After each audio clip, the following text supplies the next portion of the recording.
കർഷകരുടെ മാർച്ച് ഒരു പ്രധാന വിഷയമായിട്ട് ഇപ്പോൾ അവിടെ കത്തിജ്വലിച്ച് നിൽക്കുന്നു എന്ന് തന്നെ പറയാം. കർഷകരുടെ ദില്ലി ചലോ മാർച്ച് പഞ്ചാബ് ഹരിയാന അതിർത്തിയായ ശംഭുവിൽ നിന്ന് ഇന്ന് പുനരാരംഭിക്കുമെന്നാണ് മനസ്സിലാകുന്നത്. ഉച്ചയ്ക്ക് 12 മണിക്ക് 101 കർഷകർ അടങ്ങുന്ന സംഘത്തിന്റെ കാൽനട മാർച്ച് ആരംഭിക്കുമെന്ന് കർഷക സംഘടനകൾ അറിയിച്ചു.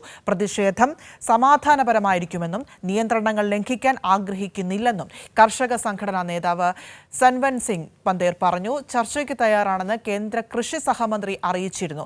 കേന്ദ്രവുമായി ചർച്ചയ്ക്ക് സന്നദ്ധരാണെന്ന് കർഷകരും നിലപാടെടുത്തു. എന്നാൽ ഒരു പകൽ മുഴുവൻ കാത്തുനിന്നിട്ടും ഇരുകൂട്ടരും ചർച്ച നടത്തിയില്ല. ഇതോടെയാണ് കർഷക പ്രതിഷേധം പുനരാരംഭിക്കാൻ തീരുമാനമായത്. വിശദാംശങ്ങളുമായി സ്വാതി ദില്ലിയിൽ നിന്നും ചേരുന്നുണ്ട്. Swathi, good morning. കർഷകർ ശക്തമായിട്ട് തന്നെ മുൻപോട്ട് പോകാൻ തീരുമാനിച്ചിരിക്കുകയാണ് അല്ലേ?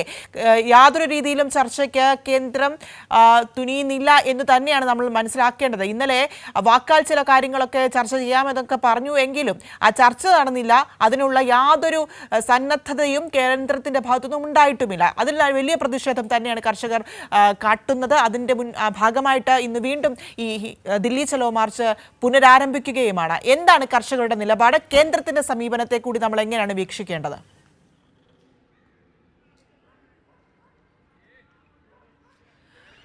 പ്രിയ, കഴിഞ്ഞ ദിവസം അതായത് വെള്ളിയാഴ്ച കർഷകർ ശംഭു അതിർത്തിയിൽ നിന്നും, അതായത് പഞ്ചാബ് ഹരിയാന അതിർത്തിയായിട്ടുള്ള ശംഭു അതിർത്തിയിൽ നിന്നുമാണ് ഈ കർഷകർ 101ഓളം വരുന്ന കർഷകർ മാർച്ച് ആരംഭിച്ചിട്ടുണ്ടായിരുന്നത്. അവരുടെ പ്രധാന ആവശ്യങ്ങൾ ഈ മിനിമം താങ്ങുവില ഉൾപ്പെടെയുള്ള വിഷയങ്ങൾ തന്നെയാണ്.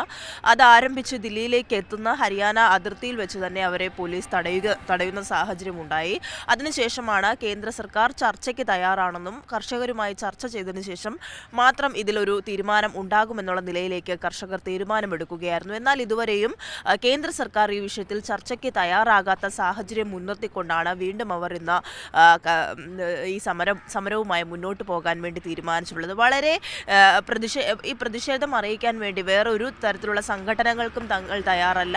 സമാധാനപരമായ ഒരു പ്രതിഷേധം തന്നെയായിരിക്കും തങ്ങളുടെ ഭാഗത്തുനിന്ന് ഉണ്ടാവുക എന്ന് നേരത്തെ തന്നെ കർഷകർ അറിയിച്ചിരുന്നു. എന്നാൽ ഈ കേന്ദ്ര സർക്കാർ തുടരുന്ന ഒരു സമീപനം എന്ന് പറയുന്നത് ഇതുവരെയും ഈ വിഷയത്തിൽ ഒരു തീരുമാനം എടുക്കുവാൻ വേണ്ടി കർഷകർ തയ്യാറാകുന്നില്ല.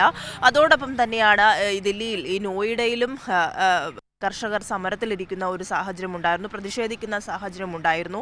അവരോടും ചർച്ചയ്ക്ക് തയ്യാറാണെന്ന് കേന്ദ്ര സർക്കാർ അറിയിക്കുകയും എന്നാൽ പിന്നീട് അതിൽ യാതൊരു ഫലവും ഉണ്ടാകാത്ത സാഹചര്യമായി മുന്നോട്ട് പോവുകയാണ്. അപ്പോൾ കർഷകരോട് ഒരു മുഖം തിരിഞ്ഞ സമീപനം തന്നെയാണ് കേന്ദ്ര സർക്കാർ തുടരുന്നത്. അതിനു പിന്നാലെയാണ് വീണ്ടും ഇവർ ഈ ഒരു സമരവുമായി മുന്നോട്ട് പോകാൻ തന്നെ തീരുമാനിച്ചിട്ടുള്ളത്. നേരത്തെ തന്നെ ഇവർ അറിയിച്ചതുപോലെ തന്നെ സമാധാനപരമായി തന്നെ പ്രതിഷേധിക്കുന്ന കർഷകരെ തടയുന്ന ഒരു സാഹചര്യം നിരവധി തവണയായി കേന്ദ്ര സർക്കാർ പിന്തുടരുന്നു. അത് തന്നെയാണ് വീണ്ടും തുടരുന്നത്. അതുകൊണ്ട് തന്നെ ഇന്ന് വീണ്ടും അവർ 101ഓളം വരുന്ന കർഷകർ വീണ്ടും ഇന്ന് ശംഭുവിൽ നിന്ന് അവരുടെ സമരം പുനരാരംഭിക്കാനുള്ള തീരുമാനത്തിലേക്കാണ് പോകുന്നത്. ഉച്ചയ്ക്കായിരിക്കും ഈ സമരം ആരംഭിക്കുക. അതോടൊപ്പം തന്നെ അവർ പറയുന്നുണ്ട് തങ്ങൾ ഒരു പ്രശ്നങ്ങൾക്കും തയ്യാറല്ല, പക്ഷേ തങ്ങളുടെ വിഷയങ്ങൾ കൃത്യമായി കേൾക്കുവാനും ആ വിഷയത്തിൽ ഒരു നടപടി എടുക്കുവാനും കേന്ദ്ര സർക്കാർ തയ്യാറാകേണ്ട സാഹചര്യമുണ്ട്. അവർ ഈ ഒരു വിഷയത്തിൽ തീരുമാനമെടുക്കാത്ത നാളോളം തങ്ങൾ സമരം തുടരുക തന്നെ ചെയ്യും. അതിൽ നിന്ന് പിന്നോട്ട് മാറില്ല. തങ്ങളുടെ ആവശ്യങ്ങൾ അംഗീകരിക്കുന്നതുവരെ സമരവുമായി മുന്നോട്ട് പോകാൻ തന്നെയാണ് കർഷകരുടെ തീരുമാനം. കഴിഞ്ഞ ദിവസം ഉണ്ടായ സമരത്തിൽ അതായത് ഈ 101ഓളം വരുന്ന കർഷകർ വെള്ളിയാഴ്ച ആരംഭിച്ച സമരത്തിന് പിന്നാലെ പോലീസ് ഹരിയാനയിൽ വെച്ച് അവരെ തടയുകയും ഈ കർഷകർക്ക് നേരെ കണ്ണീർവാതകം ഉൾപ്പെടെ ഉപയോഗിക്കുകയും ചെയ്തിരുന്നു. അതിന് പിന്നാലെ 16ഓളം വരുന്ന കർഷകർക്ക് പരിക്കേൽക്കുന്ന സാഹചര്യമുണ്ടായി.